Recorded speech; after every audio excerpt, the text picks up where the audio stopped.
मनसे नेत्यांची शिवतीर्थवर बैठक होणार आहे। राज ठाकरेंनीच ही बैठक बोलावली आहे। तिढा असलेल्या 4 जागांवर या बैठकीमध्ये चर्चा होणार आहे। निवडणुकीतील सभा आणि रॅली संदर्भात सुद्धा चर्चा होणार असल्याची माहिती मिळते। आताची महत्त्वाची बातमी आपण पाहतोय, मनसेच्या नेत्यांची शिवतीर्थवर राज ठाकरेंनी बैठक बोलावली आहे। तिढा असलेल्या 4 जागा आणि त्याचबरोबर निवडणुकीतल्या सभा आणि रॅली संदर्भात या बैठकीमध्ये सर्वंकष चर्चा होणार आहे।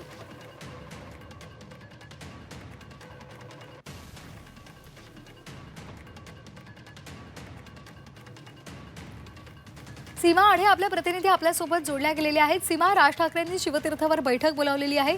कोणकोणते महत्त्वाचे मुद्दे असतील ज्यावर चर्चा होईल?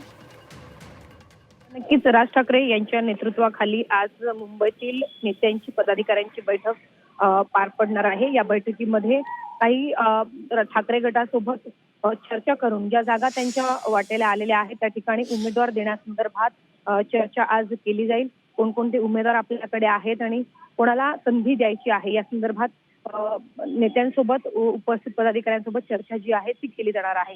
सोबतच आता कॅम्पेनसाठी सभांसाठी आता खूप कमी वेळ उरलेला आहे। त्यामध्ये किती सभा घ्यायच्यात आणि कशा प्रकारे तयारी करायची आहे, कोणकोणते मुद्दे सध्या आपल्याला एक पक्ष म्हणून युती म्हणून घेऊन लोकांसमोर जायचं आहे या संदर्भात देखील राज ठाकरे उपस्थित नेत्यांसोबत चर्चा करतील आणि पुढची रणनीती ही ठरवली जाणार आहे।